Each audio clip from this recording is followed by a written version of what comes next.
Bryant John with you on another special DavidsonWildcats.com interview. We love featuring graduates at Davidson. We had Kelly Filno, the triathlete, over the summer, and after a spectacular season in Denmark, former Davidson quarterback Mike Blanchard has been kind enough to join us from Spain on Skype, where he is coming off of a Mermaid Bowl championship with a Danish football team, the Razorbacks, a 35-31 victory in which Michael had a heavy hand in the victory. Michael, I hear a ton of crazy stories about American athletes getting contracts with international teams, agents finding them on Facebook. It's wild.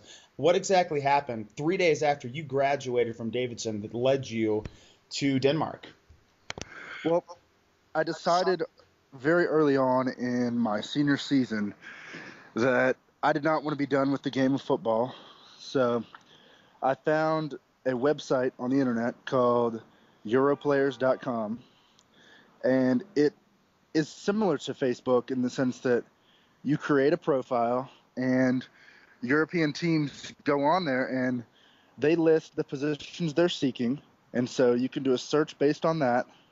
And what I had to do was, I knew that I couldn't go until May, so I looked for the countries with the latest starting season, and it just so happened that Denmark was one of these countries where they started their season the latest.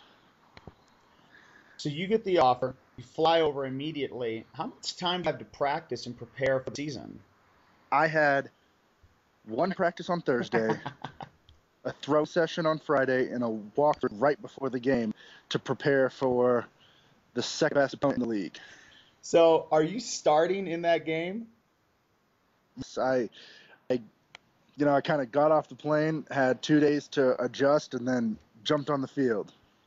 Throw for 21 touchdowns on the year. You run 9 in, and I don't know if people realize how big Danish football has become. There's a nationalized TV contract that airs the majority of these games, and that's allowed the sport to take off.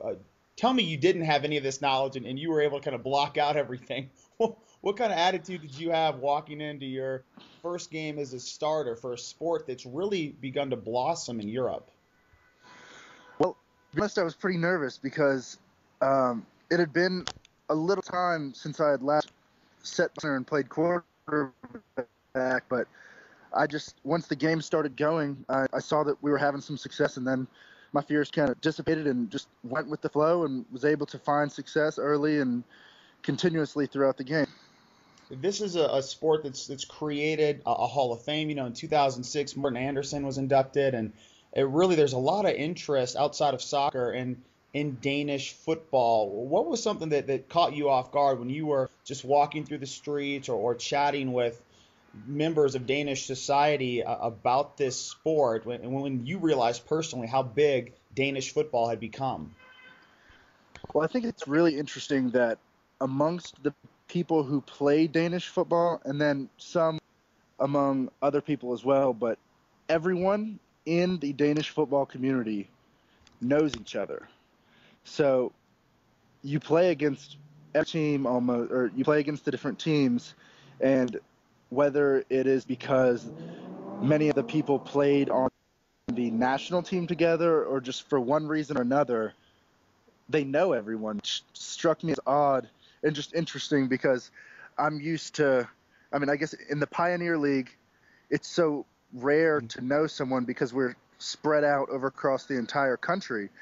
So it was interesting when after the game, a lot of people would go talk to the opposing players because they had become friends with them over the course of their careers.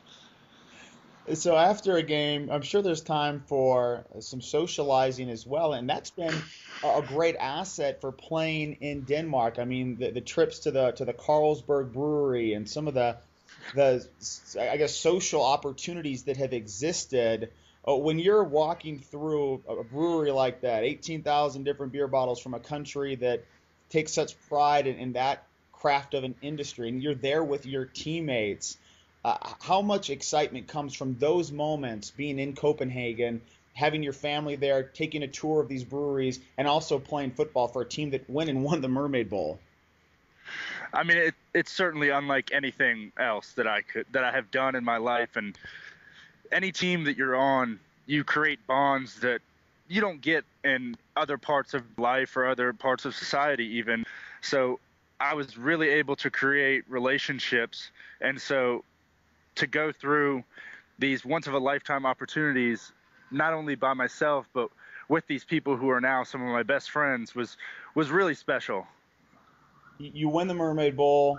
You have an incredible game, 3 touchdowns, but the trip to Denmark was not without disappointment. Why couldn't you stay the longest on the mechanical bull? Why did you only make it 64 seconds? Oh man. Well, I will tell you one thing.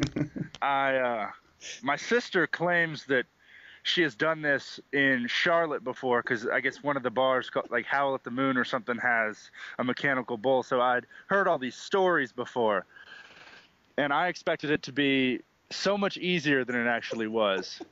And it's almost like some of the most difficult times we're hanging on were not when the bull was going fast, but when it was moving extremely slowly, but you started to slide a little bit to the side. But I think losing at the mechanical bull is evened out a little bit by the rest of the fun that I had while I was there. And at least I lost to another American, so America still won. There we go. Michael did a great job with hogblog.razorbacks.dk. He had a up-to-date blog throughout the season, and there's this fantastic photo of the mechanical bull, a bunch of Danes in the background watching. Now, who is that? Is that your mom that's on it? Yes, that's my mom. Okay, so I would think sports like this, the American macho comes into play where you're getting challenged. Karaoke, too. Is that another sport where you're expected to really represent, basically, since this is something that America and the Japanese have become known for? Well, everything we did, it seemed as though in one way or another it ended up being Americans versus the Danes. And so we always had to represent, and I think I know for the most part we came out on top and represented America the way it needed to be represented. Oh, such a great Southern answer. You know, you wanted to go into teaching, and you'd considered your options in Europe outside of football, but everything seems to have worked seamlessly. Season ends, get the Mermaid Bowl championship, and then what happens in Spain? So currently I am teaching English at a high school in downtown Madrid. And it's pretty interesting, you know. I took Spanish in high school and took it at Davidson, but I stopped practicing. So I am currently trying to pick up that language again, because Spanish is much different than the Spanish we learn in school, so that makes it more difficult. But also, I'm currently in some talks with a couple teams in Madrid, so I may have a couple more games up my sleeve. We'll have to wait and see. What's your level of interest in continuing European football? Well, I would love to be able to play while I'm in Madrid. At this point, my football career will not go any further than this current year, because I'm scheduled to return to Charlotte in June and begin employment with Bank of America. So if your career is over, is there any better way to go out than with a Mermaid Bowl championship, an excellent season, and the opportunity to have your family come over? I mean, if this is it, there really isn't anything else for you to wonder about with your career. No, so in the Mermaid Bowl, the final play on offense was a 4th and 5.